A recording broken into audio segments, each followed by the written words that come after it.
ربنا آتنا من لدنك رحمة وهيئ لنا من أمرنا رشدا.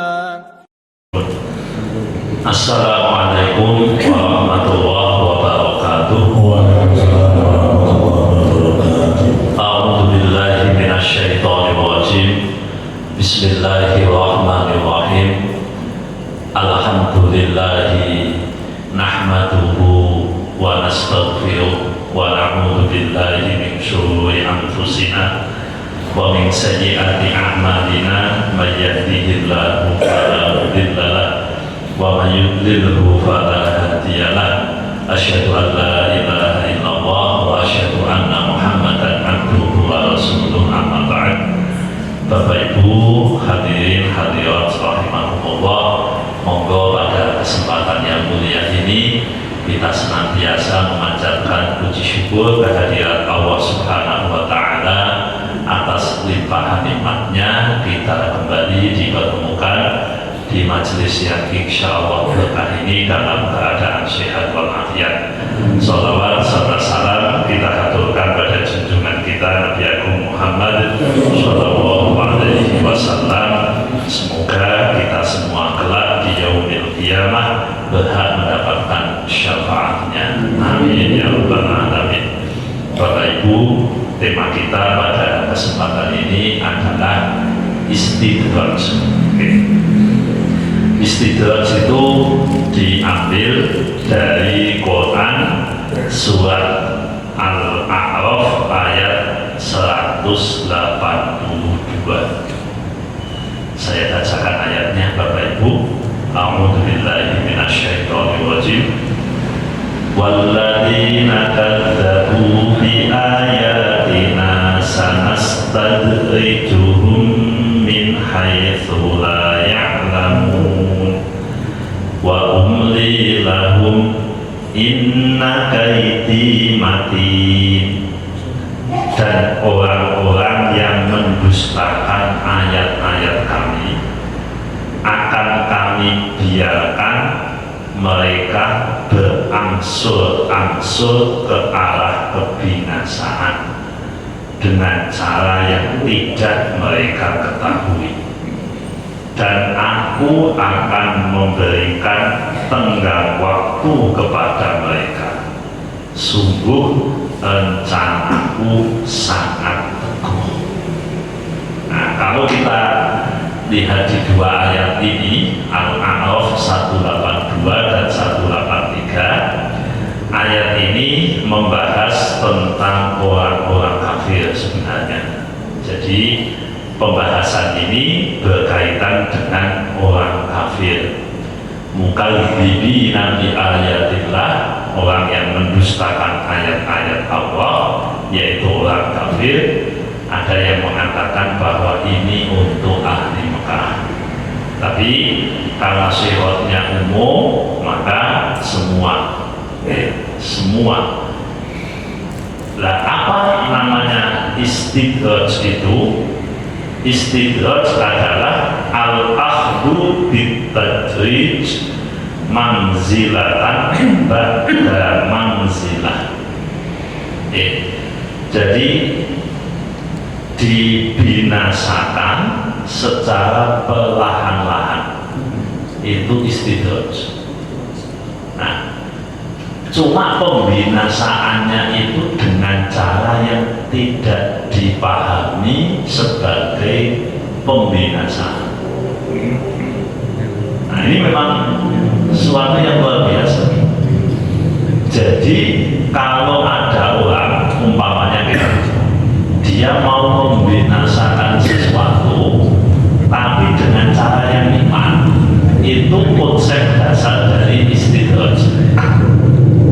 Mungkin ini di TV sedang ramai pemberantasan judi online. Judi online itu kan satu ketagihan, bentuk ketagihan, kan ada sisi ketagihannya. Nah, kalau seseorang itu mau dihancurkan, Caranya kan dengan ketagihan barang sing enak tapi suwe-suwe binasa. Nah, konsepnya hampir sama dengan itu, meskipun kita tidak bisa menyamakan 100%, tapi hampir sama dengan itu. Oke. Kalau orang dikasih makan enak, tapi untuk supaya dia penyakitan, lalu supaya nanti dia hancur binasa, itulah bentuk dari pembinasaan secara bertahap. Nah, istidraj itu model. Jadi orang yang mendustakan ayat-ayat Allah akan dibinasakan perlahan-lahan tapi dengan kenikmatan. Dan ini yang membuat orang itu semakin dapat nikmat, semakin lupa. Oleh karena itu, monggo kita identifikasi beberapa tahapan-tahapannya, Jadi orang-orang yang mendustakan ayat-ayat Allah, orang-orang yang zalim, orang-orang jahat, orang-orang yang dikehendaki binasa oleh Allah, tahapannya monggo kita identifikasi, kita takut mengumpulkan. Jadi ada 4 fase, ada 4 marhalah. Yang pertama namanya fase al-imhal wal imlaq.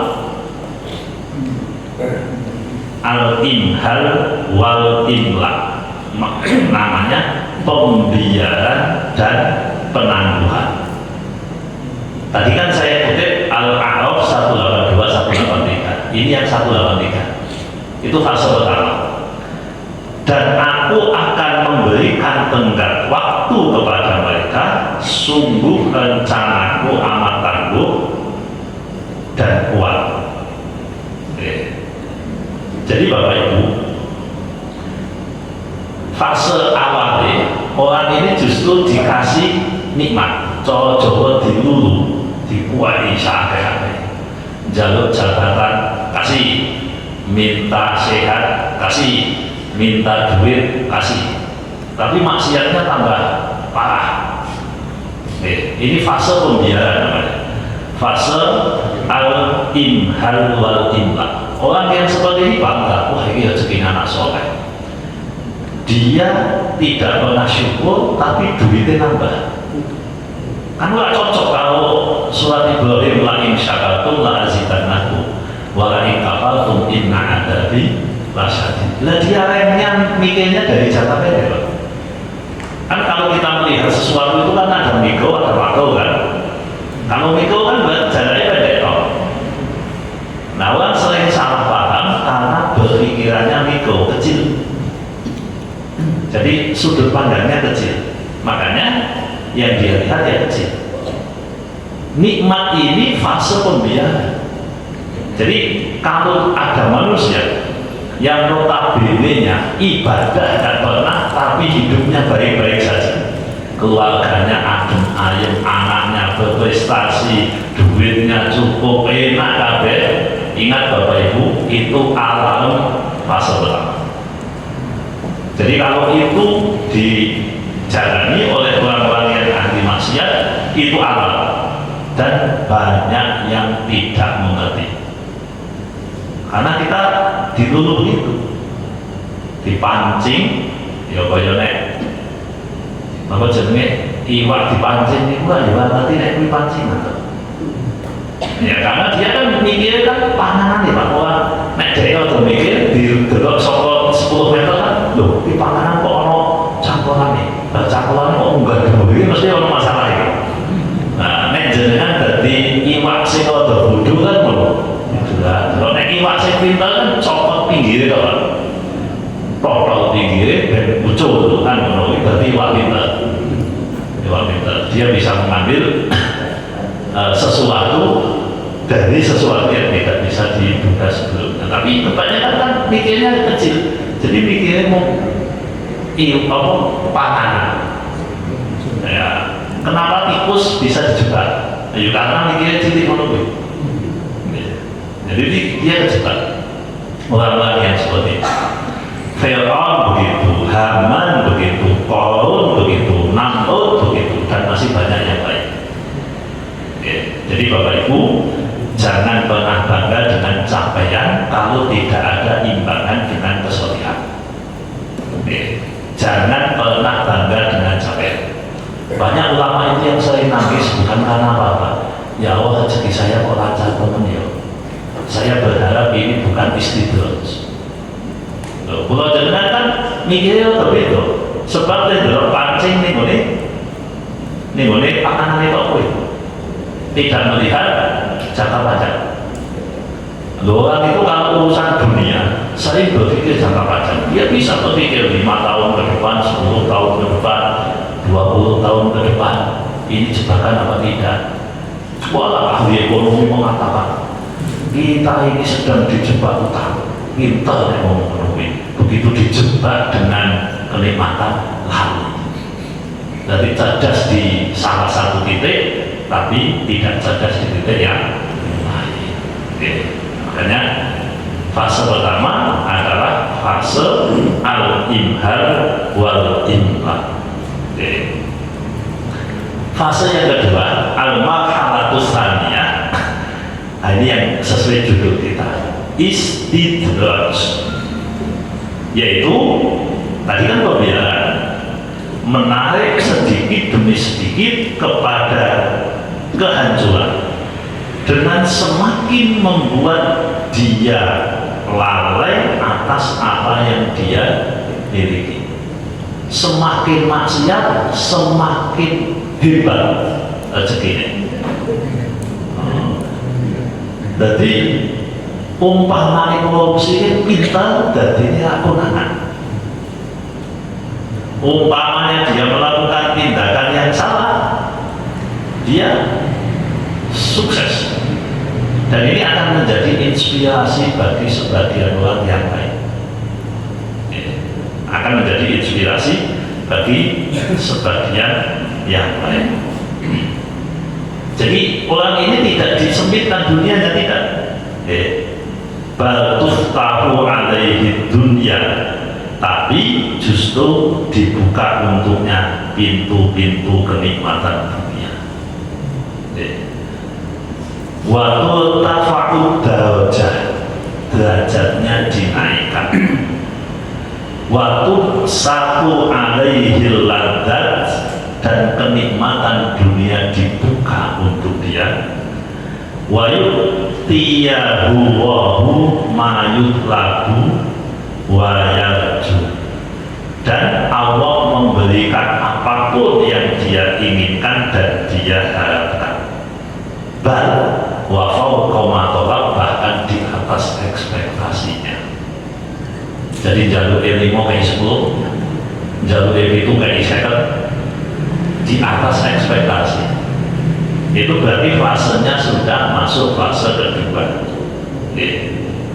Li'anna darajah yadullu ala irtifaq. Bukan guncal munggahe saya dulu. Tapi ingat, engko meh dicoba ya. Nah, ini kayak fase munggah. Fase munggah. Munggah itu cepet juga. Oke. Nah, fase yang ketiga adalah at-tazyin. At-tazyin itu apa, Pak? Nah, ini semakin menjadi-jadi. Setan menjadikan indah perbuatan buruk mereka. Jadi perbuatan buruknya itu diyakini sebagai kebaikan, diyakini sebagai satu hal yang benar. Lawan seperti itu mereka dari kan angel. Oh ini adanya. Karena apa? Dia lebih sukses. Nabi ketika dakwah kepada orang kafir, salah satu jawabannya orang kafir yang itu, nahnu aktsaru amwalau au nahnu aktsaru amwalau wa aulada wa ma nahnu bimu'adzabin. Muhammad, kami itu lebih banyak harta dan anaknya daripada kamu. Jadi dia mengukur kebenaran dengan akeh-akehan duit. Itu yang disampaikan dalam Quran. Nahnu aktsaru amwalan wa auladan. Kemudian dalam benak mereka itu, ini namanya tazyin, wa ma nahnu bimu'adzabin,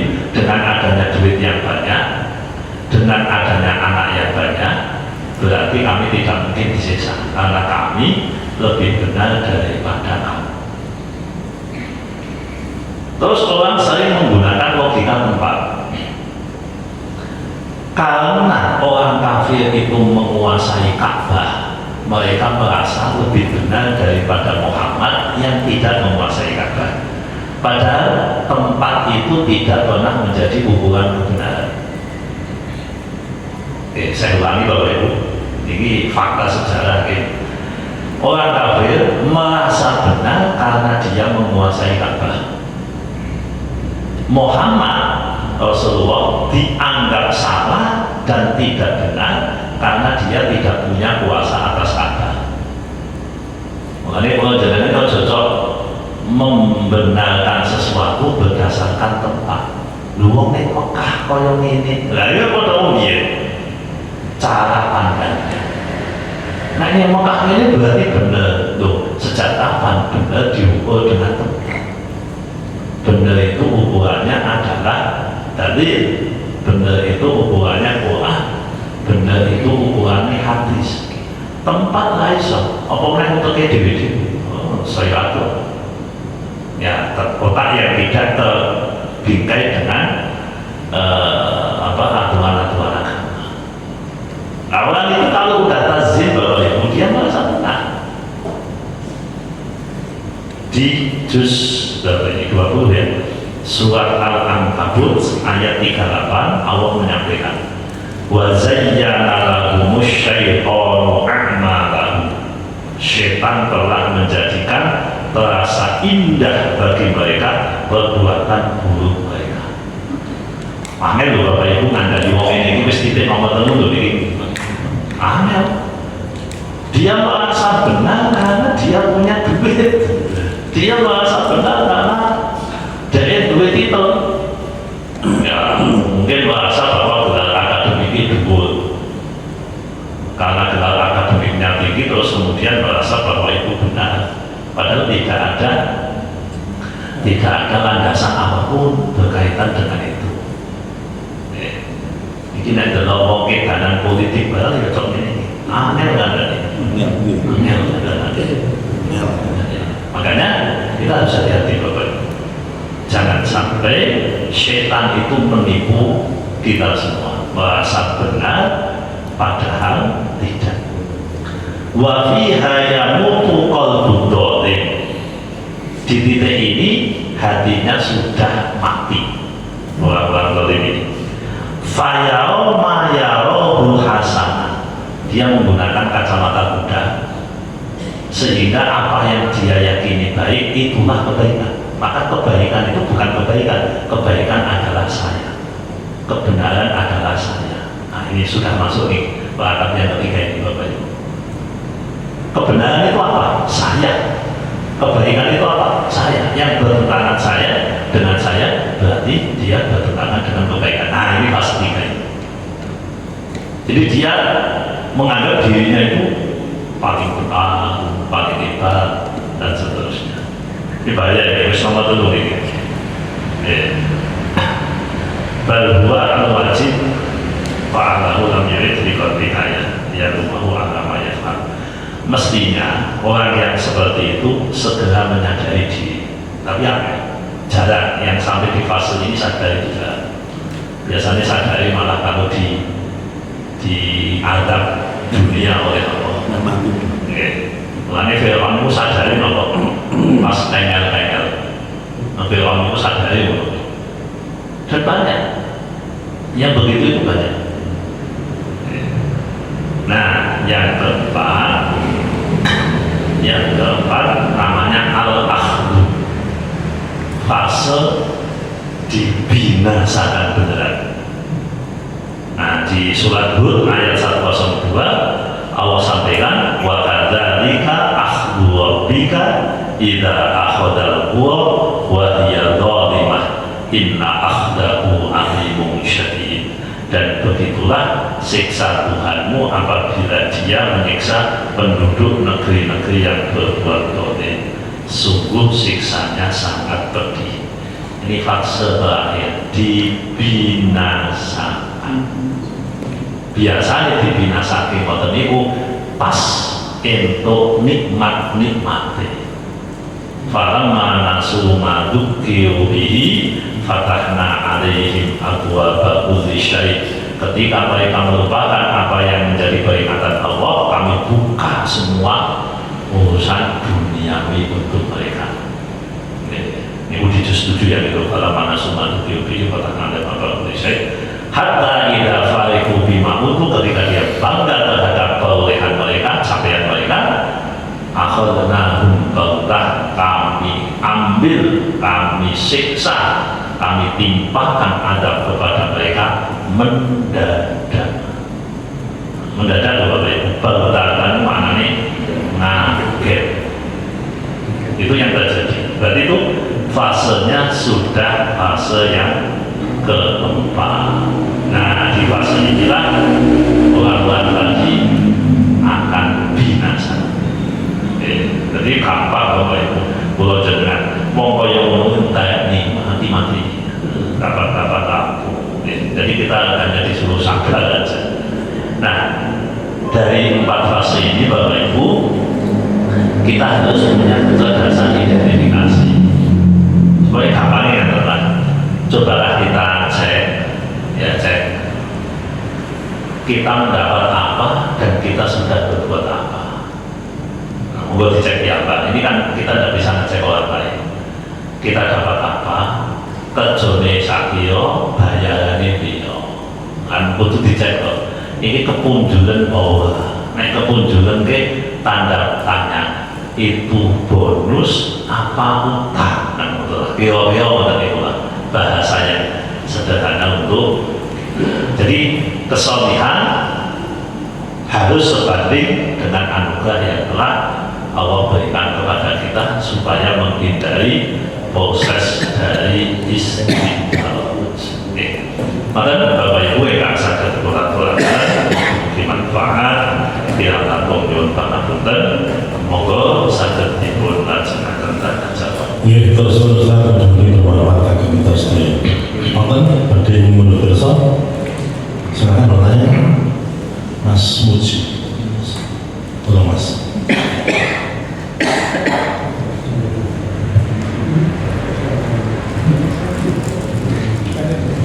Assalamualaikum warahmatullahi wabarakatuh. Waalaikumsalam. Yang saya tanyakan Pak Ustaz, kenapa ya kita bisa istijabah? Assalamualaikum warahmatullahi wabarakatuh. Waalaikumsalam. Mari silakan. Mau langsung sampaikan saja. Assalamualaikum Pak Ustadz yang kami muliakan. Waalaikumsalam. Tadi kaitannya dengan surah Al-Iqra ya, ayat 82, 182 ya, Al-Iqra ya. Kemudian Pak Ustadz memberi contoh masalah judi online, apa yang sedang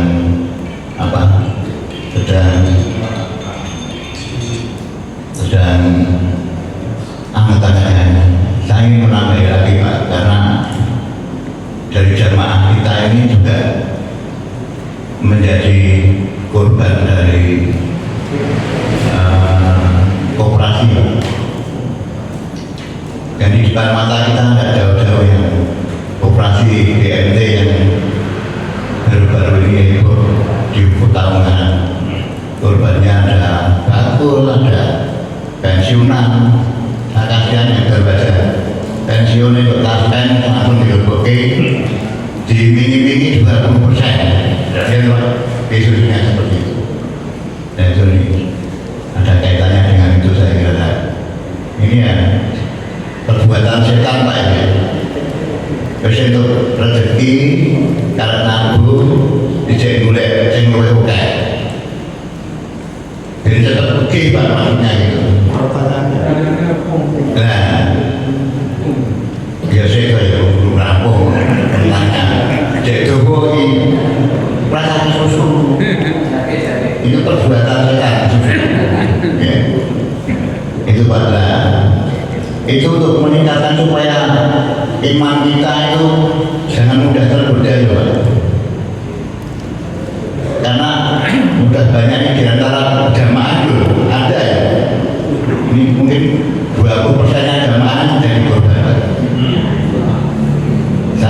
sudah tahu kronologisnya, sudah tahu sampai ke pengadilan itu tidak hanya uangnya yang dihapusi Pak, sampai pengadilan itu juga dihapusi lagi karena sudah menandatangani surat perdamaian tadi. Jadi tidak mungkin kembali lagi, tipis harapannya. Gitu Pak. Oke. Gimana untuk meningkatkan imannya itu gimana Pak supaya menangkal lagi. Terima kasih. Assalamualaikum warahmatullahi wabarakatuh. Waalaikumsalam warahmatullahi wabarakatuh. Ya, matur. Terima kasih. Yang pertama tadi. Kenapa harus ada istidrak? Oh ya. Kalau kita lihat Al-Awsat 182 itu kan awal mulanya karena mendustakan ayat Allah. Jadi walladzina kadzdzabu bi ayatina, dan orang-orang yang mendustakan ayat-ayat kami akan kami binasakan perlahan. Berarti kalau itu menggunakan hukum sebab akibat atau soal jawab ya dalam bahasa aku itu, jadi ada kondisi A yang memicu kondisi B. Nah kondisi itu apa? Kondisi A, orang mendustakan ayat-ayat Allah. Itu kalau kita melihatnya dalam perspektif ayat 182. Nah di penjelasannya memang disampaikan bahwa meskipun ayat itu bicara tentang orang Mekah, berarti spesifik satu tempat, tapi kan ada satu kaidah al-ibarah bi umumil lafzi la bi khususis sabab. Yang menjadi titik tekan itu bukan yang menjadi ibrah, yang menjadi panduan, yang menjadi pembelajaran, itu bukan semata-mata sebab yang muncul di awalnya, tetapi umumnya kalimat itu. Sehingga kalau kita boleh klasifikasikan, yang paling tinggi itu orang yang mendustakan ayat Allah secara langsung. Jadi ayat Gusti Allah ditentang, ayat Gusti Allah ditentang. Nah kalau udah ada begitu, ini berarti sudah memunculkan pemicunya, ya, sudah memunculkan stimulusnya, tinggal nunggu responnya Gusti Allah ke pemicunya. Nah takdim atau mendustakan ayat Allah itu pun ada tingkatan-tingkatannya. Ya, yang paling parah ya mendustakan dikandani ayat Gusti Allah, mau percaya aku, kaya Allah percaya. Nah begitu itu mendustakan. Mungkin sesudah mendustakan yang lebih kecil agar melakukan atau apa ya, mosok ayat koyong ini. Jadi menyaksikan melakukan terhadap ayat Gusti Allah, sehingga dia itu mau percaya ya gimana, nggak percaya ya gimana. Nah itu bahaya loh Bapak Ibu.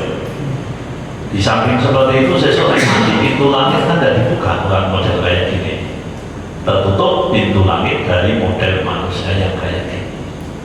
Karena kalau saya lihat fenomena di abad modern ini, ketika informasi mudah didapat, kan secara ilmu itu justru ilmunya menurun. Informasi mudah didapat, tapi ilmunya itu nggak tambah. Aneh kan? Ada istilah apa itu? Saya nggak akan lupa istilahnya. Jadi gangguan fungsi opo dan pulau supaya ya, dalam teori belajar itu ada. Jadi wong kuwi anggere ngomongke mantuk-mantuk, informasi itu belum buka tapi ditakoni kamu dulu. Ya apa jadi? Ada itu. Gangguan simbolik atau apa? Saya lupa. Oh ya ada model kayak gitu. Nah, jadi ilmu itu tidak masuk, tapi informasinya ada. Nah, kayaknya penyakit wong modern kan itu. Penyakit wong modern itu. Kakian informasi tapi kan beli ilmu. Jadi entah ini keunggulan atau kelemahan saya tidak tahu. keunggulan atau kelemahan. Nah, karena miskin ilmu, kelebihan informasi yang muncul apa? Sebagian sengaja atau tidak sengaja mendustakan ayat-ayat Gusti Allah. Makanya Bapak Ibu, saya itu coba ngomong sama istri saya masalah poligami. Loh, bukan masalah mau poligami, bukan, tapi masalah mendoktrin bahwa jangan sampai mendustakan ayat-ayat Gusti Allah. Karena kita melihat, ya, jadi pejuang feminisme itu mereka kan punya kecenderungan mendustakan ayat-ayat Gusti Allah yang berkaitan dengan masalah poligami, berkaitan dengan pembagian waris, berkaitan dengan, mohon maaf ya, bahasa mereka itu dominasi kaum pria. Ya sedikit banyak saya baca yang begitu-begitulah. Nah, jadi Bapak Ibu, karena kita itu miskin ilmu, tadi yang saya sampaikan informasi banyak, tapi ilmunya dikit, sehingga komentar kita, cara pandang kita, bahkan mungkin gaya hidup kita itu cenderung mendustakan ayat-ayat Gusti Allah. Nah, itu yang menjadi pemicu istidraj. Mungkin itu tergantung level ya, nanti awak punya alat ukur, punya timbangan untuk urusan itu. Tapi kalau kita melihat ayat 182, pemicunya adalah mendustakan ayat-ayat Gusti Allah. Jadi hati-hati Bapak Ibu, karena kita dianugerahi pikiran, otak itu kan kon kanggo mikir. Afala ta'qilun, jangan ini akal bawah. Afala tatafakkarun, apakah Anda berpikir? Nah, begitu. Lah, berpikir pun kan nanti jenengan melu teori wong ateis, melu teori wong kapitalis, melu teori wong agamis. Nah, kan tergantung punya apa aturannya sendiri. Jadi pertanyaan tadi kalau boleh kita hubungkan dengan ayat 182 yang kita tadi bahas adalah pemicunya alladzina kadzdzabu bi ayatina. Oke, itu jawabannya. Jadi emansipasi tidak selalu benar ya? Ya, kita lihat kalau emansipasi yang dimaksud itu persamaan hak, non kewajiban, itu aneh. Kan yang dituntut persamaan hak atau kewajiban? Lo kan tujuh persamaan hak dan kewajiban maksudnya. Memang ada. Tapi ya monggo lah, itu harus disikapi dengan baik. Karena ada tokoh kan dari NU itu ada Mas Darmoya, dari Amerika itu ada Aminah Wadud. Lo kemarin itu ada rame loh Bapak Ibu, Idul Adha kemarin. Nah, itu ada info sholat Idul Adha khusus perempuan. Dengar tidak? Di Indonesia ya? Dengar? Oh, tidak dengan googling nanti ketemu insya Allah. Nah, sampingan musuhnya googling nanti. Nah, itu aja Pak.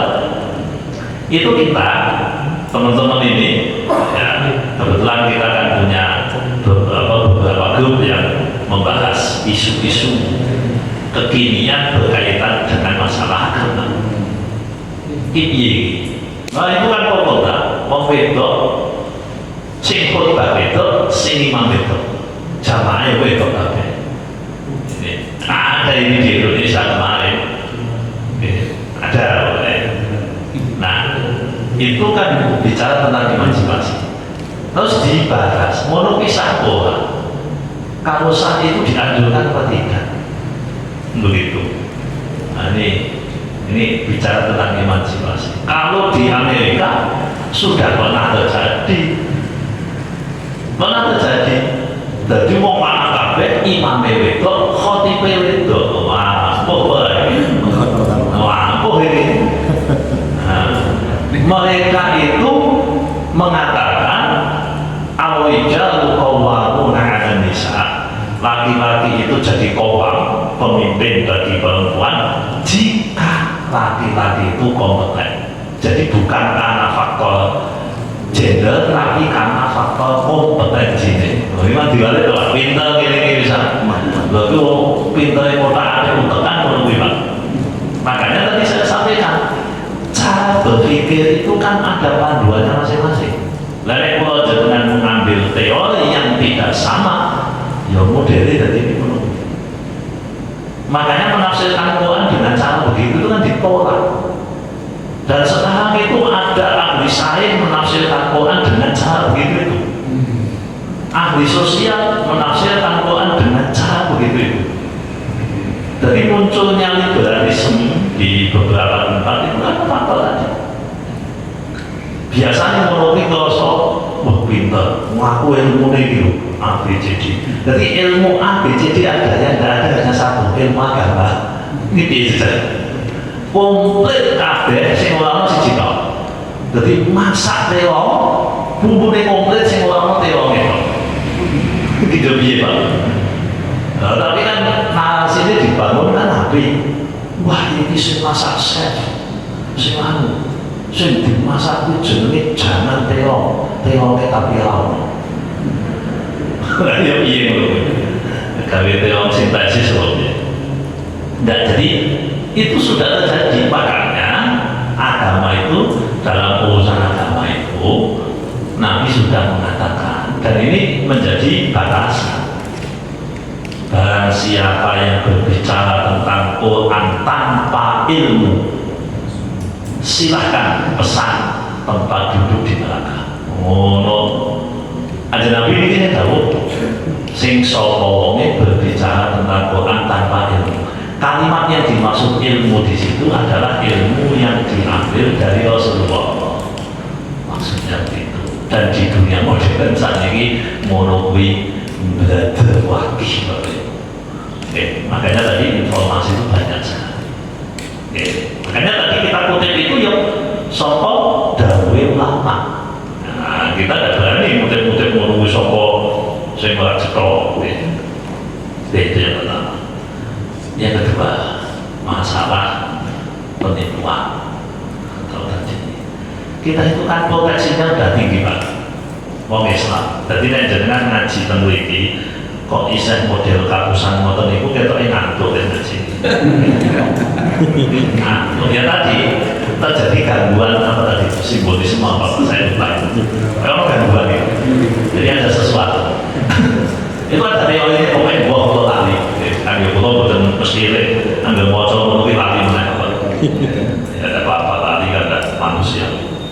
Tapi ini bisa kita bahas. Bapak Ibu, di dunia ini Allah sudah membuat aturan. Muamalah itu ada kaidah dalam Quran. Janganlah kalian makan harta orang lain dengan cara batil, kecuali jual beli yang saling ridho.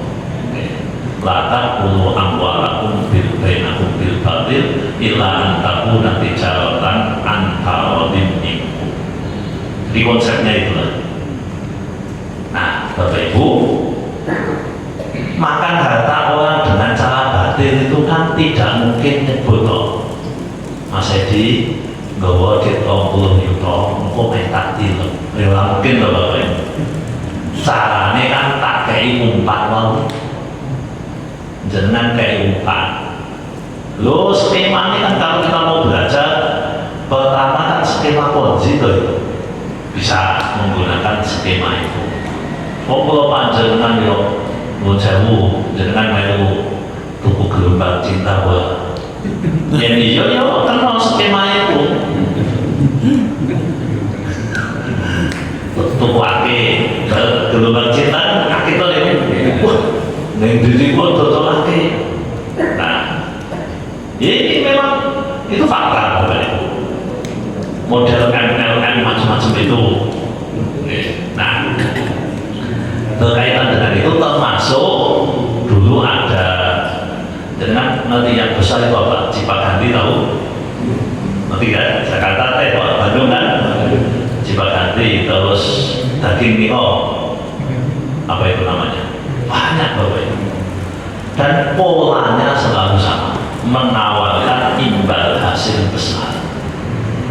Wah, usaha bodoh Bapak Ibu. Saya yang langsung ketemu itu, saya sebut nama Bapak Iko Manajemen. Bidangnya adalah haji umroh, Depo Pertamina plus transportasi. Orangnya ke tempat saya, menawarkan imbal hasil 24% per tahun atau 2% per bulan.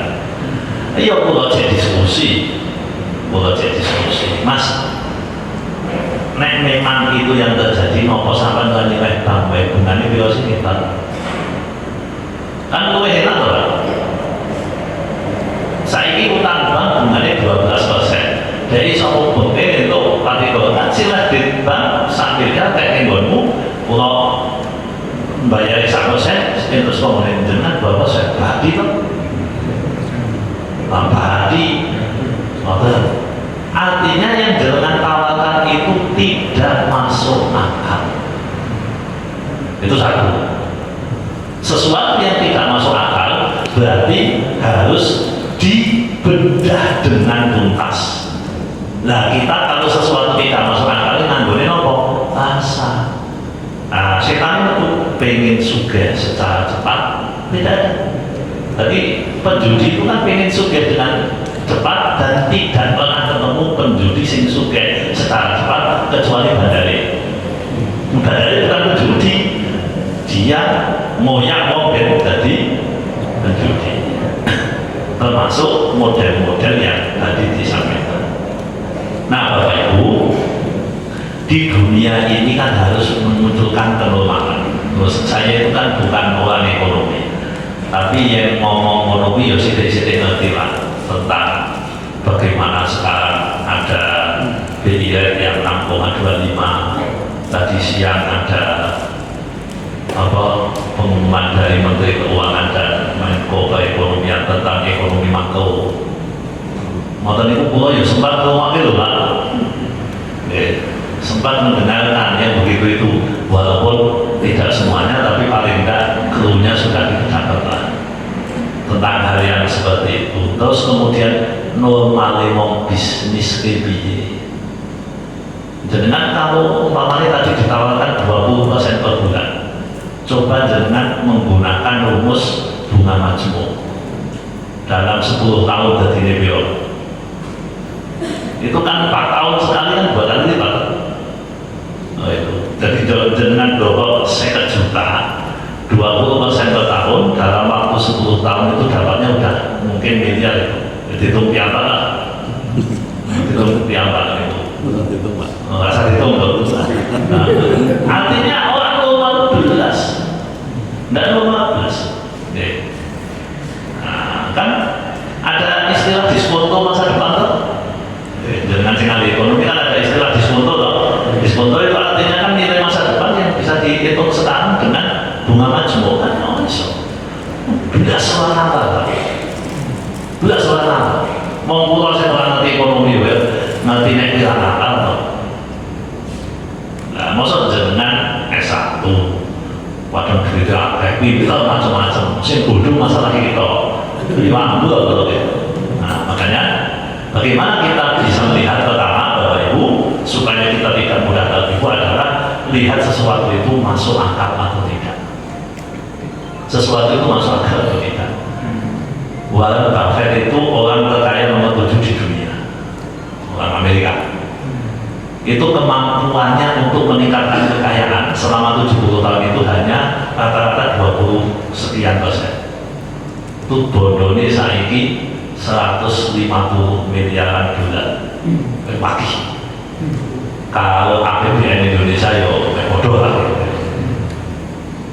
Itu hanya 20 sekian %, tidak ada 30 per tahun selama sekian ini. Berarti kan tak normal. Itu jagoan yang dunia yang mau pioro, bisa jadi sugih kaya ngono, mau meningkatkan 20 sekian % per tahun. Lho kok isih-isane ana BMT nawake 20% per tahun. Nah, kuwi yang begitu itu 90 97 lah, 97% tingkat kebohongannya. Jadi ora percaya. Itu satu. Yang kedua, kita bicara transaksi dalam agama itu Bapak Ibu. Kalau langsung nih agama itu utang-utang itu duit kecuali harus ada resiko. Makanya yang namanya transaksi dalam Islam itu kan harus ada resiko. Tadi apa itu? Yang model begitu itu apa? Kalau jangan lihat cerita Bang Seto itu, ada Gayatri itu yang dari mana itu ngamuk-ngamuk, gue pakai duit yang kono 67 miliar kan? Jadi kan betul. Nah ini juga nih ini kan 67 miliar. Masa diteliti ternyata tabungan atau bukan? Bukan, itu reksadana. Nah jangan-jangan ketika kita masuk ke situ, itu kan tidak normal Bapak Ibu. Tidak normal. Bank Indonesia itu sudah memberikan rambu-rambu kan. Umpamanya kita mau pakai istilah bunga maksimal kalau BI rate sekarang 6,25%, kan tidak boleh tinggi-tinggi. Pasti ada batasan-batasan. Mosok nabung iso itu 20% dan sing utang loh. Pinten coba. Berarti sing utang kan 30%. Nek saiki 20%. Iki ora normal maneh. Normal maneh. Secara transaksi pun dalam Islam itu mengandung unsur kecacatan. Nah wis ora masuk akal, transaksi ini cacat. Masalahnya kalau dengan bodoh di dua hal ini, jadi masalahnya itu sing gede syahwatnya pengen sugih.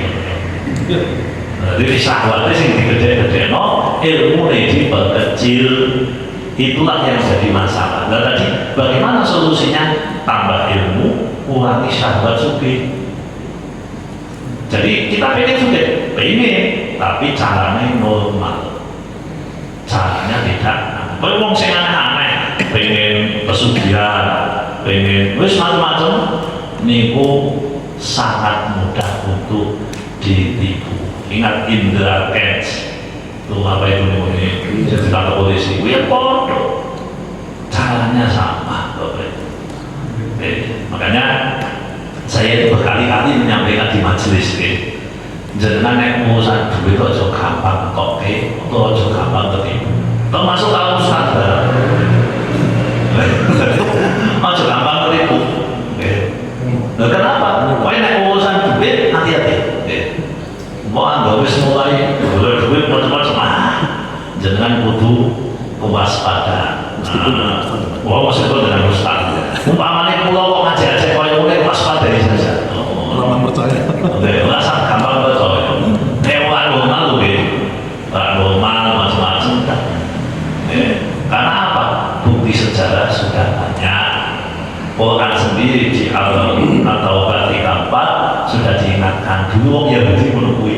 Wahai orang yang beriman, sesungguhnya orang-orang alim Yahudi Nasrani dan juga rahib-rahib mereka itu makan harta orang lain dengan cara batil. Itu pernyataan sih mendikan Gusti Allah orang percaya ini untuk katut sing istidlal mau orang percaya wah masa mau pak ibu kok menebar berita kebencian buatan benci ini cerita makanya kita harus waspada. Lu nek bener juga masalah bener oke.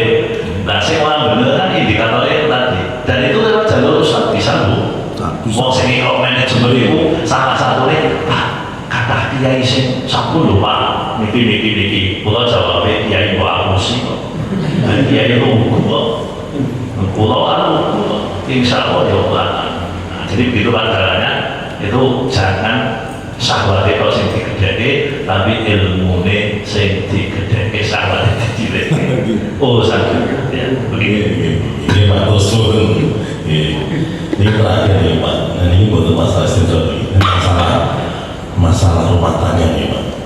Nah, dalam rumah tangga itu ini saya dari WNI.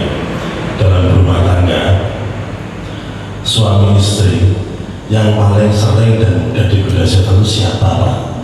Yang yang paling sering dan mudah digoda setan. Oke, ini kasus per kasus atau jawabannya bisa di generalisasi. Oh berarti lanang, oh berarti wedok, atau kasus per kasus tergantung masalahnya. Oke, gitu Pak. Terakhir Pak, terus. Oke, ini kita susah untuk membuat statistik di titik ini.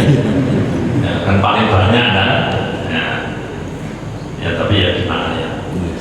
Gini Bapak Ibu, dalam rumah tangga itu suami istri itu kan berpeluang masuk surga semua, berpeluang masuk neraka semua. Risau dua-duanya. Jamaah itu ya Pak. Jadi yang kita tinggal memilih panutan. Kalau keluarga kita itu kayak keluarganya Imron punya istri namanya Hannah, suaminya soleh, istrinya soleh dan solihah. Itu tipikal, ini yang bukan nabi tuh, saya contohkannya yang bukan nabi. Kalau nabi kan banyak. Jadi suaminya solih, istrinya solihah, saling mensupport. Maka ketika yang satu mau terpeleset tergoda setan, yang satu mengingatkan.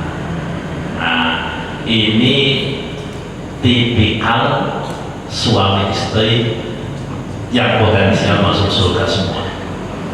Dan iso dengan ini iso. Kalau belum bisa, ya piye caranya biar iso. Karena ini masalah ikhtiar.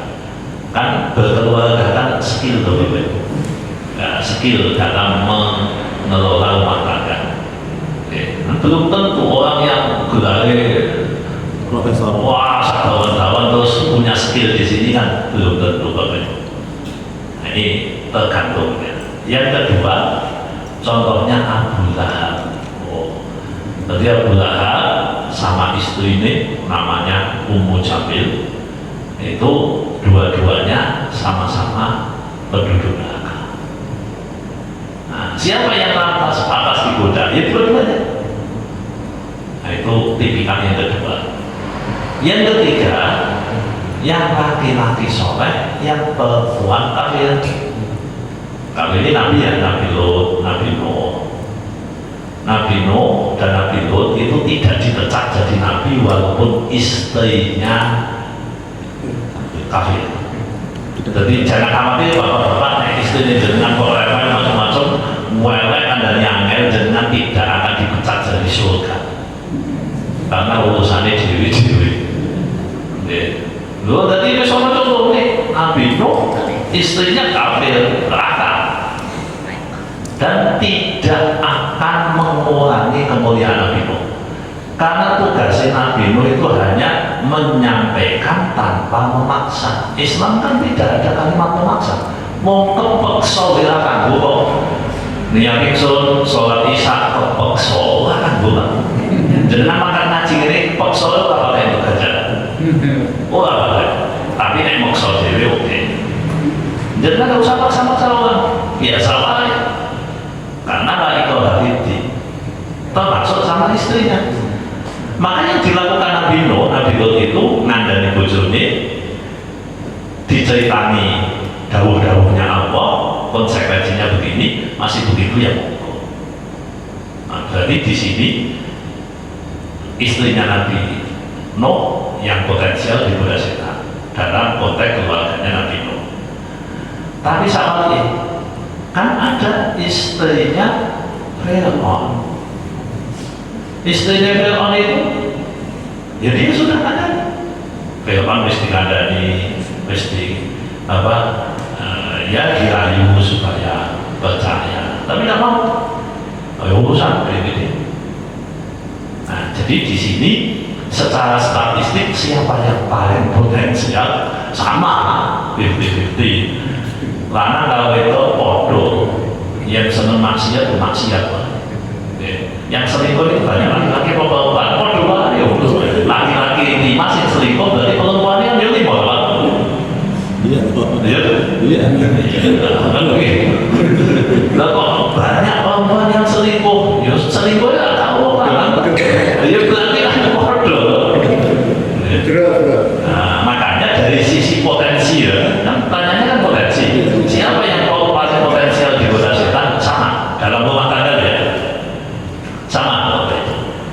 Makanya ya kalau bisa kita ini bersama-sama membangun rumah tangga, membentengi diri dari setan. Loh, berikut Pak. Lalu mek kumpul bojo itu dengan ini apa betul? Bismillahirrahmanirrahim. Allahumma jannibna syaitan. Lalu suami istri kayak kumpul itu setannya akan doa. Makanya dianjurkan doa Bismillahirrahmanirrahim. Allahumma jannibna syaitan wa jannibi syaitan ma razaqtana. Nek jenengan hati ora apal banget. Jadi apal iki banget. Napa? Cuma diajari kanjeng Nabi biyen nikah 40 tahun nanti diputu kok kaya ngono apal berarti nek ngono kuwi kan ana donga. Kalau donga ora apal. Mosok nek maca sik. Anu apa jenenge? Maca sik tutorial. Nah, ya mungkin. Nah, jadi doa itu penting. Dan doanya apa? Supaya tidak digoda oleh setan, tidak diganggu oleh setan. Jadi ini tidak ada jindernya di titik ini loh ya, karena Allah memberikan kesempatan yang sama. Mungkin pertanyaan itu kan begini, kondone wong wedok kuwi nafsune songo, uteke siji. Kan ono ning ngono to. Wah, niku aja dibantal-bantal itu pendapat. Ya, namanya pendapat, mungkin penelitian waktu itu kena wong wedok akeh wong kandhane kabeh, terus ketemu wong lanang apik-apik itu akhirnya ngepek wong lanang. Situasional. Nah, itu situasional. Ojo digawe teman-teman. Kula yang maca kok kanune niku pernyataannya itu kula waca. Wong wedok kuwi nafsune songo teke siji. Wong lanang teke songo nafsune siji. Wah, ini kok anu perlu dikaji lah. Dan mungkin pertanyaannya berkaitan dengan itu. Kalau menggunakan itu kan maksudnya jawabannya wong wedok hati-hati gampang kena setan kan. Padahal dia sama saja. Wong wedok kena setan ya bisa, laki-laki kena setan ya bisa. Cuma ada titik-titik tertentu di anggota tubuh ini yang harus lebih hati-hati. Nek wong lanang iki setane akeh ning mripat, wong wedok setane akeh ning tutuk, kok niku kan. Ini bicara tentang potensi. Karena setan itu kan selalu melihat peluang. Wong wedok kecenderungan ngomongan, wong lanang kecenderungan jelalatan. Jadi setan pandai. Loh, bisnis kan juga peluang Pak. Peluang berhasilnya untuk menggoda laki-laki di titik mata ini lebih berpeluang daripada di titik mulut. Ya ini kan bicara probabilitas. Ya, jadi nek wong lanang kok ngembel ini kan mampu wedok. Kan mau lanang kok ngelumpi terus wah ini ya mampu wedok. Mungkin gene diukur gene wedok atau akeh ya. Nek ono kaya ngono kuwi. Nah, jadi itu Pak. Jadi secara umum sama ya, hanya ada analisis tadi mata dan mulut itu sedikit berbeda. Nih, langsung doa. Oke. Jadi, moga Bapak Ibu kita akhiri dengan doa. Bismillahirrahmanirrahim. Allahumma shalli wa sallim ala sayyidina Muhammad wa ala ali sayyidina Muhammad. Alhamdulillahirabbil alamin. Allahumma ighfir lana dzunubana wa liwalidina wa arhamhum kama rabbawna shighara. Rabbana atina fid dunya hasanah wa fil akhirati hasanah wa qina adzabannar. Wassallallahu